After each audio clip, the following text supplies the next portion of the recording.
Hello friends, welcome to our channel. हमारे channel पर आपको मिलेंगी नई और रोचक कहानियाँ। आप हमारे चैनल को सब्सक्राइब कर लीजिए और वीडियो को लाइक कर दीजिए, अपने दोस्तों के साथ शेयर कर दीजिएगा। चलिए ज्यादा देर ना करते हुए कहानी को शुरू करते हैं। पिछले एपिसोड में हमने देखा कि अनिका इंस्पेक्टर अब्बास से मिलने के लिए स्पेशल डिपार्टमेंट में चली गई थी। वहाँ पर अनिका जाके देखती है कि वहाँ पे भूमिका और निखिल वहाँ पर पहले से ही मौजूद थे, इसलिए अनिका सीधे ही जाकर इंस्पेक्टर अब्बास के कैबिन में चली जाती है। वहाँ जाने के बाद अनिका इंस्पेक्टर अब्बास से बात करती है। इंस्पेक्टर अब्बास वहाँ पर अनिका से पूछते हैं, अनिका मैंने तुम्हें जो डीएनए दिया था उसका क्या रहा? अब अनिका इंस्पेक्टर अब्बास को बताती है, सर मैंने उस डीएनए को अपनी एक किसी सहायक डॉक्टर को उसके हवाले कर दिया है। अब वो इसके ऊपर अपना एक्सपेरिमेंट कर रही है। जैसे ही हमें उस डीएनए के बारे में कोई भी इंफॉर्मेशन मिलेगी, मैं जल्द से जल्द आपको इसके बारे में इत्तला दे दूंगी। इंस्पेक्टर अब्बास भी अनिका की इस होशियारी पर और उसके काम पर उसे शाबाशी देते हैं और कहते हैं, अनिका मुझे तुमसे यही उम्मीद थी, क्योंकि इस केस को केवल तुम ही सोल्व कर सकती हो और मुझे खुशी है कि तुम हमारे साथ काम करने के लिए तैयार भी हो गई। इंस्पेक्टर अब्बास की बात सुनकर अनिका अब्बास एक छोटी सी स्माइल देती है और वो कहती है, ये आखिर हमारे देश के लिए और मेरे देश के लिए भी मेरे कुछ फ़र्ज बनते हैं। यहाँ पर मैं किसी को ना देखते हुए मैं बस अपने देश को इस खतरनाक ऑर्गेनाइजेशन से बचाना चाहती हूँ। मुझे नहीं पता ये लोग इस हॉस्पिटल में क्या कर रहे हैं क्या नहीं कर रहे हैं, लेकिन अगर ये ह्यूमंस के ऊपर ऐसे ऐसे एक्सपेरिमेंट कर रहे हैं तो ये कहीं ना कहीं हमारे देश के लिए भी हितकारी नहीं है। मैं बस इसलिए यहाँ पर इस केस में आप सबके साथ इन्वॉल्व हूँ। तभी अनिका अब्बास से कहती है, ओके सर, मैं एक बार जाकर भूमिका और निखिल से भी मिल लेती हूँ, आखिर उनके पास क्या अपडेट है। तभी अनिका इंस्पेक्टर अब्बास को बाय बोलकर उनके कैबिन से निकल जाती है। जब अनिका भूमिका के कैबिन तक जाती है तो अनिका देखती है कि भूमिका के कैबिन में निखिल भी वहीं पर मौजूद था।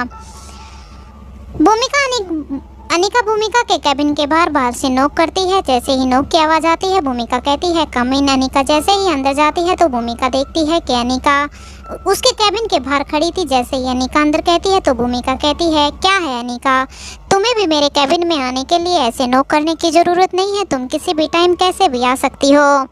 तभी अनिका निखिल की तरफ देखते हुए कुछ नहीं कहती और वो इशारे में कुछ इशारे करती है। अनिका के इशारों को देखकर अब भूमिका भी समझ जाती है कि आखिर अनिका ने नॉक क्यों किया होगा।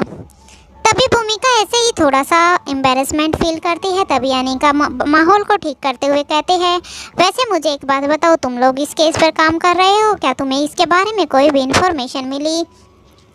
तब भूमिका कहती है, नहीं अभी तक तो नहीं। तब अनिका निखिल की तरफ देखती है तो निखिल के पास भी अभी तक कोई भी इस केस के बारे में कोई भी लीड नहीं मिली थी। तब अनिका भूमिका से कहती है, भूमिका मुझे लगता है जब मैंने ये डीएनए की रिपोर्ट प्रीति के पास भेज दी है, जब तक इसके बारे में हमें कुछ भी पता चलता है तब तक मुझे लगता है हमें इसे मेंटल हॉस्पिटल के अंदर जाकर एक बार वहाँ पर देख लेना चाहिए। तभी भूमिका को भी अनिका का ये आइडिया बहुत ही पसंद आता है और साथ के साथ अनिका निखिल को भी कहती है, निखिल जहाँ तक हो सके, जितना भी हो सके, तुम उसके हॉस्पिटल के जितने भी सीसीटीवी कैमराज हैं उनको हैक करो और वहाँ देखो कि आखिर वहाँ पर बेसमेंट में आखिर ऐसा क्या क्या हो रहा है।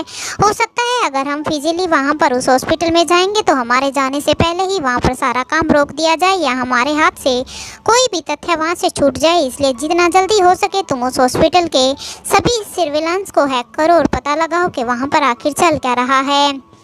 निखिल भी अनिका की इस बात से एग्री करता है और निखिल भी अब हाँ में अपनी गर्दन हिला देता है। अब अनिका माहौल को थोड़ा ठंडे करते हुए अब अनिका कहती है, चिल गाइज, हमें काम के साथ साथ अपनी लाइफ को भी देखना है। अनिका की ये बात सुनकर भूमिका कहीं ना कहीं समझ जाती है कि अनिका कहना क्या चाहती थी।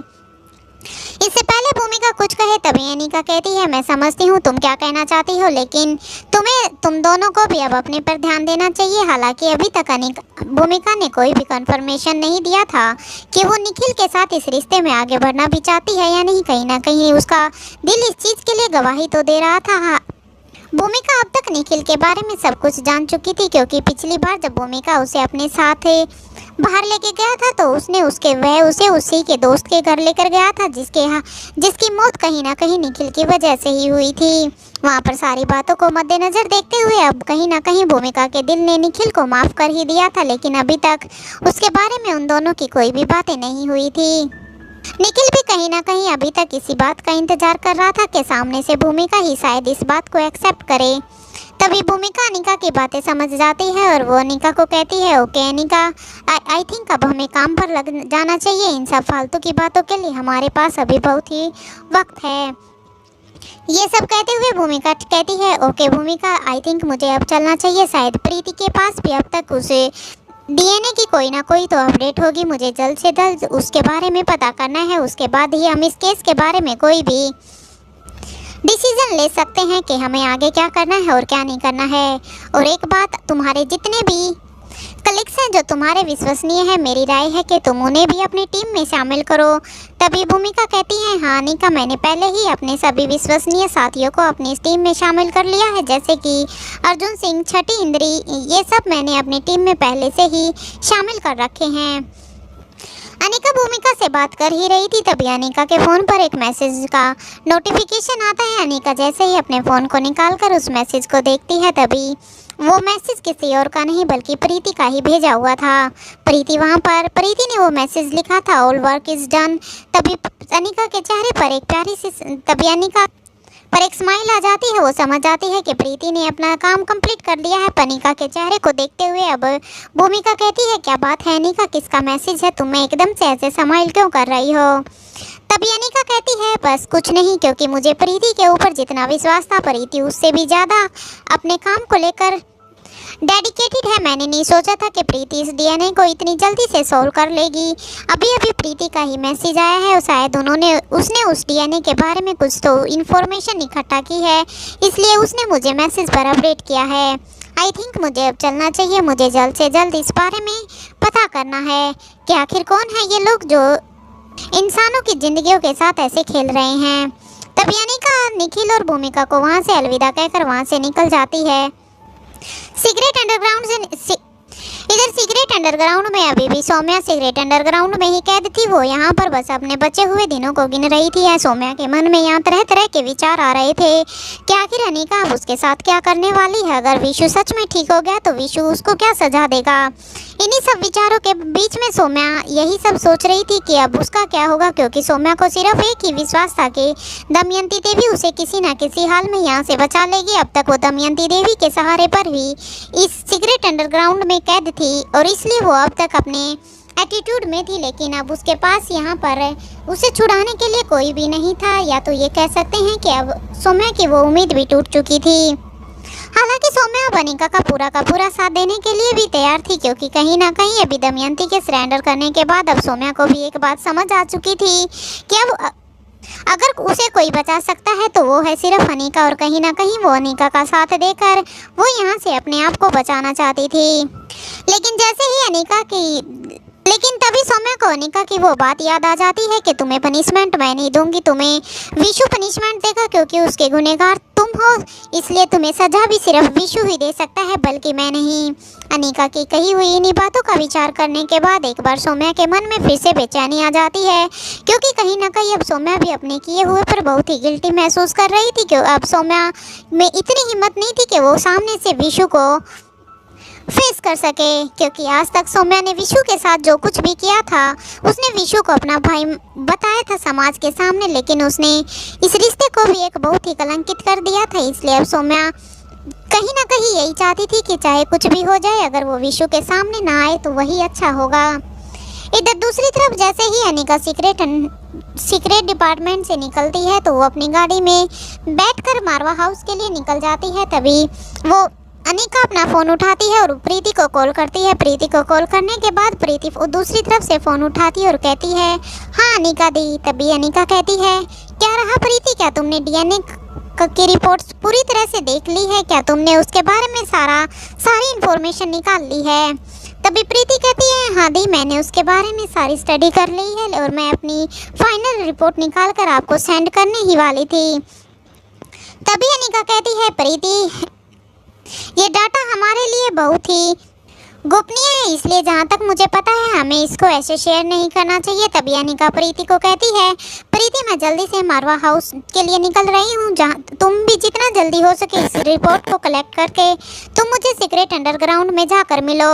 अनिका की ये बात सुनकर कहीं ना कहीं प्रीति भी इस बात से एग्री करती है, क्योंकि जब प्रीति ने इस रिपोर्ट के बारे में सारे डाटा कलेक्ट किए थे तभी ही प्रीति इस बात के बारे में समझ सकी थी कि ये रिपोर्ट कितनी गोपनीय रखी जानी है। प्रीति भी अब अनिका की बात में हाँ भरती है और हॉस्पिटल से अब प्रीति भी मारवा हाउस के लिए निकल जाती है। इधर अनिका भी अब तक मारवा हाउस के लिए निकल कर पहुँचने ही वाली थी। जैसे ही वो मारवा हाउस के बाहर पहुँचती है तो वहाँ का एक सिक्योरिटी गार्ड जल्दी से आता है और गेट को खोलता है। अनिका जैसे ही अंदर आती है, क्योंकि अनिका काफ़ी स्पीड से आई थी, वो जल्दी से रिपोर्ट के बारे में पता करना चाहती थी।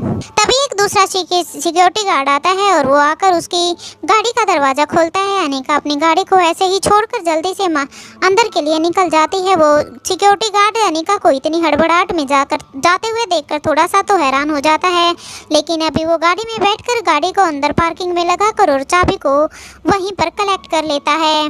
अनिका जल्दी से मारवा हाउस जाके अपने कमरे में जाती है। कमरे में जल्दी से अनिका अपने हाथ पैर मुंह को धोकर वो जल्दी से सीक्रेट अंडरग्राउंड के लिए निकल जाती है अपने कमरे में से ही। अनिका वहाँ पर जाकर देखती है तो प्रीति वहाँ पर पहले से ही पहुँच चुकी थी। अब प्रीति अनिका को देखते ही ग्रीट करती है और अनिका भी कहती है, हाँ प्रीति कैसी हो तुम? प्रीति कहती है, मैं ठीक हूँ अनिका दी। तभी अनिका कहती है, ग्रेट, वैसे क्या रहा इस रिपोर्ट्स में? तभी उस रिपोर्ट्स को एक लिफाफे में डाल के, क्योंकि प्रीति उस रिपोर्ट्स को एक लिफाफे में डालकर लाई थी, इसलिए प्रीति उस लिफाफे को अनिका की तरफ बढ़ाते हुए कहती है, ये काफ़ी कॉन्फिडेंशियल है। मुझे इसके बारे में जहाँ तक मुझे जो समझ आया मैंने वो इसके बारे में सारी इन्फॉर्मेशन लिखी हुई है, क्योंकि प्रीति को संदेह है कि यह एक गुप्त प्रयोग का हिस्सा है जहां पर मानव क्षमताओं को बढ़ाने के लिए जिन परिवर्तन किए जा रहे हैं। अब सवाल यह है कि क्या यह प्रयोग सफल होगा? अगर इस प्रयोग को हमें रोकना है तो कैसे रोकना है? प्रीति ने सब विचारों के साथ अनिका को वो रिपोर्ट सौंप देती है। अनिका भी जल्दी से प्रीति के हाथ से उस लिफाफे को पकड़कर उस रिपोर्ट को खोलकर देखती है तो अनिका एकदम से हैरान हो जाती है। एकदम से अनिका की आंखों के सामने अंधेरा सा छा जाता है। एकदम से अनिका पूरी तरह से हिल जाती है। अनिका के फेस को ऑब्जर्व कर रही प्रीति जैसे ही अनिका की इस हालत को देखती है तो कहीं ना कहीं उसको भी अनिका के लिए चिंता होती है। फिर वो अनिका को संभालते हुए कहती है, क्या हुआ अनिका दी, क्या आप ठीक हैं? अनिका प्रीति को देखते हुए कहती है, हाँ प्रीति मैं ठीक हूँ, क्योंकि उस रिपोर्ट में ऐसा ही कुछ था जिस पर किसी को भी विश्वास कर पाना काफ़ी मुश्किल था। अनिका की ऐसी हालत देखकर कहीं ना कहीं अब प्रीति भी अपने मन में विचार करने लग जाती है, क्योंकि जब प्रीति ने इस रिपोर्ट का गहन अध्ययन किया था तो कहीं ना कहीं प्रीति की भी ऐसी हालत हुई थी। प्रीति ने जब उस व्यक्ति के डीएनए की गहराई से जांच करने के बाद पाया कि उसके जीनोम में जानवरों के कुछ जीन जोड़े गए हैं। इन जीनों के सक्रिय होने से उसके व्यवहार में जानवरों जैसी प्रवृत्तियाँ दिखाई देती हैं और उसकी आँखें लाल हो जाती हैं। यह एक गुप्त प्रयोग का हिस्सा प्रतीत होता है जहां मानव क्षमताओं को बढ़ाने के लिए जिन परिवर्तन किए जा रहे हैं। प्रीति को संदेह है कि यह प्रयोग किसी गुप्त संगठन द्वारा संचालित किया जा रहा है जो मानव जाति के भविष्य को नियंत्रित करना चाहता है। प्रीति को भी ज्यादा कुछ समझ नहीं आ रहा था कि आखिर ऐसा काम कौन कर सकता है, मानवता के साथ कौन इतना बड़ा खिलवाड़ कर सकता है। इसलिए प्रीति ने भी अपने विश्लेषण की गई डीएनए रिपोर्ट को अपनी अनिका तक सुरक्षित और गोपनीय तरीके से पहुंचाना ही ठीक समझा। इसलिए उसने पहले ही अनिका को इसके बारे में मैसेज करके पहले से ही आगाह कर दिया था। हालांकि प्रीति इस रिपोर्ट्स को किसी भी ईमेल्स या किसी सुरक्षित क्लाउड स्टोरेज के द्वारा अनिका को भेज सकती थी, या वो किसी वीडीआर का वर्चुअल डाटा रूम का उपयोग करके इस रिपोर्ट को अनिका तक भेज सकती थी, जिसमें क्योंकि यदि रिपोर्ट अत्यधिक संवेदनशील है तो शेयर वैलेट जैसे वर्चुअल डाटा रूम का उपयोग करके वो इन दस्तावेजों के एक्सेस को नियंत्रित करने और डाउनलोडिंग और प्रिंटिंग को प्रतिबंधित करने वाले वीडीआर के थ्रू इस रिपोर्ट को भेज सकती थी। लेकिन प्रीति ने एक अत्यंत संवेदनशील और चौंकाने वाली डीएनए रिपोर्ट तैयार की थी, जिसे वह अपनी मार्गदर्शिका दी अनिका को सीधे मिलकर ही अब साझा करना ही सही समझती है। और दूसरी तरफ से अनिका ने भी प्रीति को मिलकर इस रिपोर्ट को देने की बात कही थी, इसलिए प्रीति इस रिपोर्ट को खुद लेकर आई थी। इस रिपोर्ट में ऐसे निष्कर्ष हैं जो न केवल वैज्ञानिक दृष्टिकोण से महत्वपूर्ण है बल्कि नैतिक और व्यक्तिगत स्तर पर भी गहरे प्रभाव डाल सकते थे। ऐसे में प्रीति को यह जानकारी साझा करने के लिए एक रणनीतिक और सहानुभूतिपूर्वक दृष्टिकोण अपनाना था। इसलिए ही प्रीति ने अनिका को पहले से ही सूचित कर दिया था कि उसके पास एक महत्वपूर्ण और संवेदनशील जानकारी है जिसे व्यक्तिगत रूप से साझा करना ही ठीक रहेगा। इससे अनिका मानसिक रूप से पहले से ही तैयार रहेगी, क्योंकि कहीं ना कहीं जब प्रीति ने इस रिपोर्ट का गहन अध्ययन किया था तो कुछ देर के लिए तो प्रीति का भी मानसिक संतुलन कुछ देर के लिए एकदम से ही खराब हो गया था, क्योंकि प्रीति को भी इस रिपोर्ट के बारे में कुछ भी समझ में नहीं आ रहा था। अनिका अब कुछ देर बाद एक चेयर पर बैठ जाती है। वह उस चेयर पर बैठने के बाद जब अनिका को कुछ बेटर फील होता है तब अनिका फिर से प्रीति से पूछती है। अब अनिका प्रीति से पूछती है, प्रीति जो भी कुछ तुमने ये विश्लेषण किया है, जो भी तुमने ये डाटा कलेक्ट किया है, क्या तुम पूरा श्योर हो कि ये 100% ठीक है? तभी प्रीति कहती है कि इसमें कोई भी शक नहीं है अनिका दी, क्योंकि मैंने ये खास अपनी ही निगरानी में ये कंप्लीट किया है। क्योंकि अनिका को भी प्रीति पर पूरा ही विश्वास था, इसलिए अनिका ने ही प्रीति को ये डीएनए विश्लेषण करने का कार्य सौंपा था। अब प्रीति अनिका को बताती है कि जैसे ही उसे पता चला कि ये उस व्यक्ति के जीनोम में जानवरों के कुछ जीनोम जोड़े गए हैं, इन जीनों के सक्रिय होने से ही सभी व्यक्तियों के व्यवहार में जानवरों जैसी प्रवृत्तियां दिखाई देती है और उनकी आंखें भी लाल हो जाती हैं, और इसीलिए ये सब इंसान जानवरों की तरह ही व्यवहार करने लग जाते हैं, क्योंकि इन आदमियों के जीनों को कहीं ना कहीं जानवरों के जीनों के साथ जोड़ा गया है। अब अनिका उस रिपोर्ट को और भी आगे तक पढ़ती है और दोबारा से पढ़ती है और वो कहती है और प्रीति से पूछती है कि यह कैसे संभव है। तभी प्रीति ने उन्हें बताया कि यह एक गुप्त प्रयोग का हिस्सा प्रतीत होता है, जहां मानव क्षमताओं को बढ़ाने के लिए जिन परिवर्तन किए जा रहे हैं, यह प्रयोग किसी संगठन द्वारा संचालित किया गया है जो मानव जाति के भविष्य को नियंत्रित करना चाहता है। कहीं ना कहीं इन सब के पीछे या तो उस संगठन का अपना कोई फायदा है या वो इस मानव जाति को ही अपने नियंत्रण में करना चाहता है, ताकि वो इस मानव जाति से अपनी इच्छा के अनुसार कोई भी कार्य करवा सके। प्रीति की बात सुनकर अब अनिका कहीं ना कहीं ये समझ जाती है आखिर ये काम क्यों हो रहा होगा। कहीं ना कहीं अब उसे इस केस में यही लग रहा था कि जो उसका नया दुश्मन है, हो सकता हो कहीं ना कहीं इसका संबंध उसी से हो, क्योंकि शायद अनिका को झुकाने के लिए वो ये सब रणनीतियाँ अपना रहा हो, जिससे वो जल्द से जल्द अनिका से उस V16 पावर ड्रग को पा सके या ये अमृत तो कहे जाने वाला इस ड्रग को हासिल कर सके। कहीं ना कहीं अब अनिका को इस चीज के ऊपर शक होने लगा था। प्रीति के मन में एक सवाल आता है। अब प्रीति अनिका से पूछती है, अनिका दी मेरा एक क्वेश्चन है, क्या मैं आपसे पूछूं? तभी प्रीति को देखते हुए अनिका कहती है, हाँ प्रीति तुम्हारा जो क्वेश्चन है तुम ये पूछो। अब प्रीति अनिका से पूछती है, ये तो हमें पता चल गया है कि यहाँ पर इन इंसानों के बीच में किसी जानवर के जीनों को डाला जा रहा है ताकि ये इंसान भी जानवरों की तरह ही व्यवहार करे, लेकिन मुझे ये समझ में नहीं आ रहा कि ये लोग ऐसा क्यों कर रहे हैं। हालांकि प्रीति की इस बात का आंसर कहीं ना कहीं अनिका समझ चुकी थी, लेकिन अनिका ने अब इस बारे में कुछ भी बात करना सही नहीं समझती और वो इस सवाल का कोई भी आंसर नहीं देती। अनिका को चुप देखते हुए कहीं ना कहीं प्रीति भी कुछ पल के लिए हैरान हो जाती है और अब वो प्रीति भी कुछ पल के लिए चुप हो जाती है।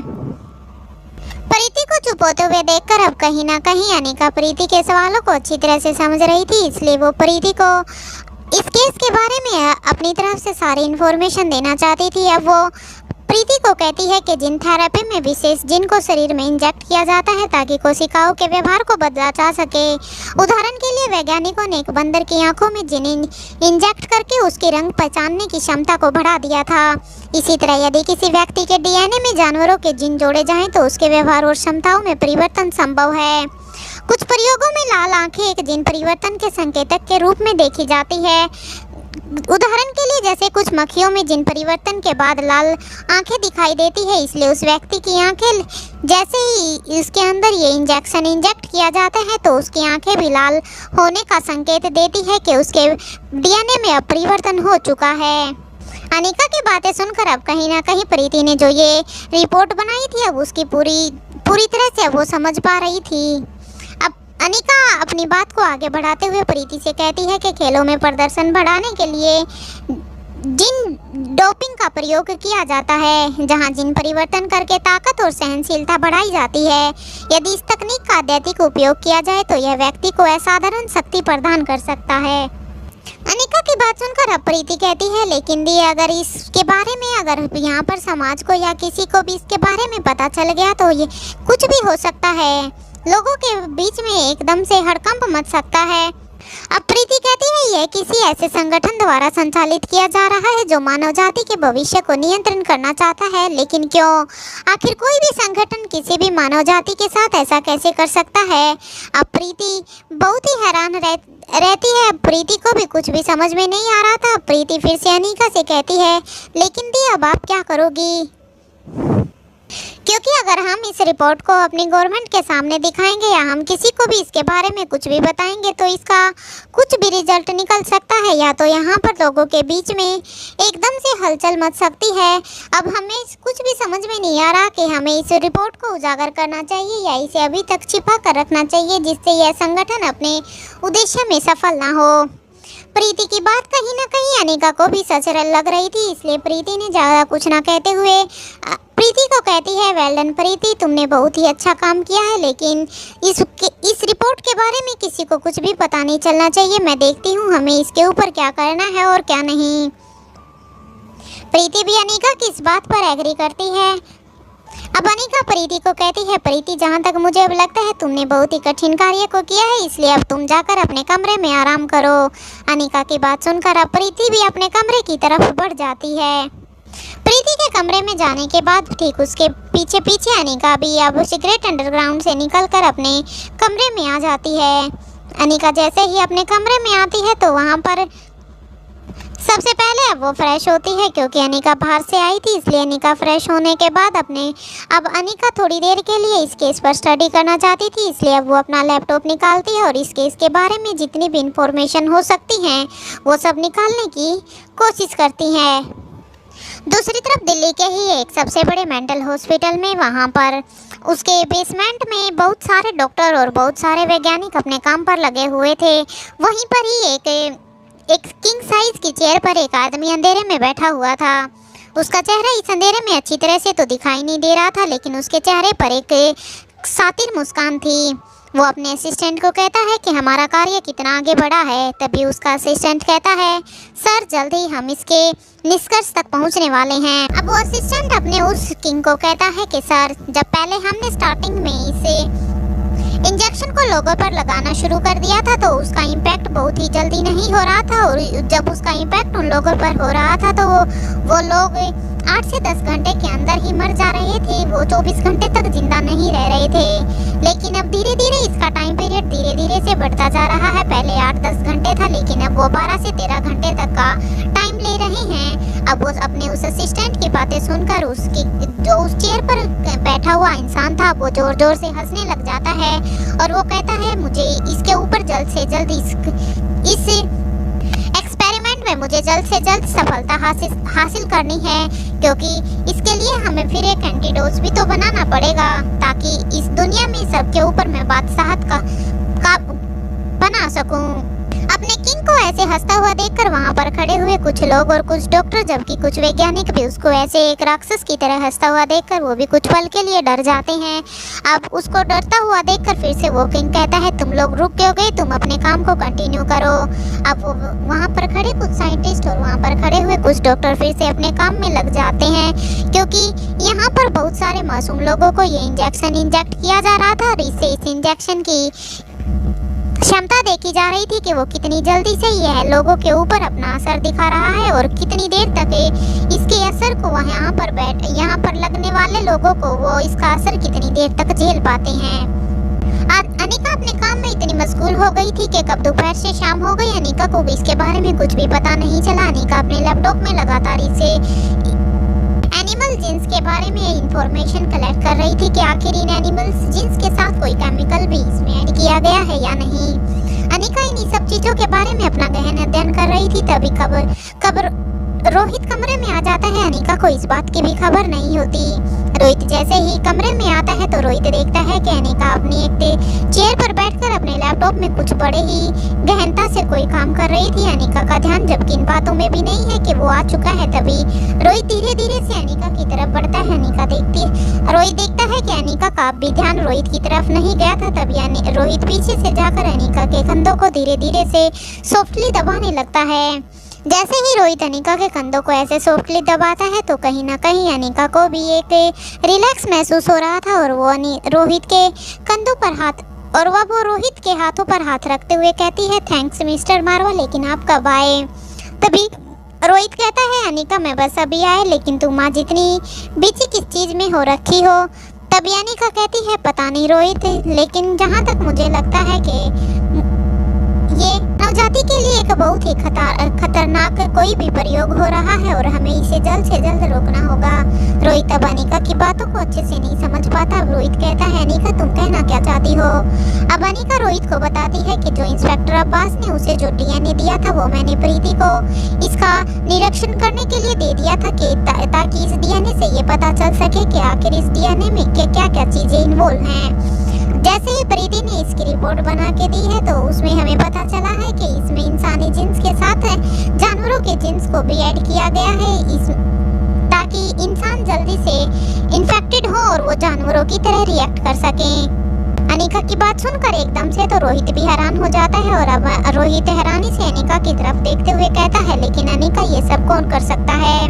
अब अनिका कुछ पल के लिए तो चुप रहती है और फिर कुछ देर सोचने के बाद अनिका कहती है, पता नहीं रोहित, लेकिन मेरा मन ये कह रहा है कि शायद इस सब काम के पीछे कहीं ना कहीं हमारा नया दुश्मन ही हो सकता है जो कहीं ना कहीं हमारी फैमिली से भी रिलेट कर रहा है, क्योंकि डॉक्टर अब्बास ने बताया है कि ये एक मेंटल हॉस्पिटल है और ये हॉस्पिटल दिल्ली में ही है और जहाँ तक हम सब जानते हैं हमारी सारी फैमिली ही दिल्ली में है। कहीं ना कहीं हो सकता है कि जो हमारा शत्रु है वो यही हो। जहाँ तक मुझे लग रहा है वो इंसानों को ऐसे इन्फेक्टेड करके हमें ये सीधे ही हमारे खिलाफ यूज करना चाहता हो, जिससे कि वो हम लोगों को गिड़गिड़ाने पर मजबूर कर सके या वो हम लोगों से जीत जाए। कहीं ना कहीं अब रोहित को भी अनिका का लॉजिक सही लगता है और अब रोहित अनिका से पूछता है, लेकिन अनिका हमें तो अपने उस नए दुश्मन के बारे में ठीक से पता भी नहीं है, लेकिन अब हम कर क्या सकते हैं? तभी अनिका कहती है, इसलिए तो रोहित हमें जल्द से जल्द इस बारे में सारी इंफॉर्मेशन कलेक्ट करनी होगी। हमें जल्द से जल्द उस इंसान तक पहुंचना होगा कि आखिर वो इंसान ऐसा क्यों कर सकता हो, क्योंकि अगर ये बात बाहर फैली तो लोगों में तबाही मच जाएगी, लोगों में इतनी हलचल मचेगी कि हम कुछ भी नहीं कर पाएंगे। सबसे पहले हमें इस बात को सबसे पहले गोपनीय रखना होगा जब तक हम किसी भी कंक्लूजन तक नहीं पहुंच सकते। अब अनिका की बातों को सुनकर अब रोहित फिर से इस अनिका को रिलैक्स करने के लिए कहता है, अनिका कोई बात नहीं, लेकिन हम जितना भी अब तक हमने अपने बाकी दुश्मनों से सामना किया है, हम इस नए दुश्मन का भी सामना मिलकर कर ही लेंगे। रोहित की बात सुनकर अब अनिका भी उसकी हाँ में हाँ मिलाती है। कहीं ना कहीं अनिका को भी रोहित पर पूरा विश्वास था कि इस केस में भी रोहित अनिका का पूरा साथ देगा। अब रोहित अनिका से कहता है, ओके अनिका आज का हो गया, मुझे लगता है तुम काफी थक चुकी हो, अभी तुम्हें थोड़ा सा आराम करना चाहिए। तभी अनिका कहती है, ओके मिस्टर मार्वल, आप तब तक फ्रेश हो जाओ, तब तक के लिए मैं थोड़ा बहुत काम कर लेती हूँ। ये बात सुनकर अब रोहित भी वॉशरूम में फ्रेश होने के लिए चला जाता है। रोहित जैसे ही अपना शावर लेके आता है तो देखता है कि अनिका अभी तक अपने काम पर ऐसे ही लगी हुई थी। तभी रोहित अपने किसी सर्वेंट को बोलकर उसके कमरे में ही डिनर पहुंचाने के लिए कह देता है।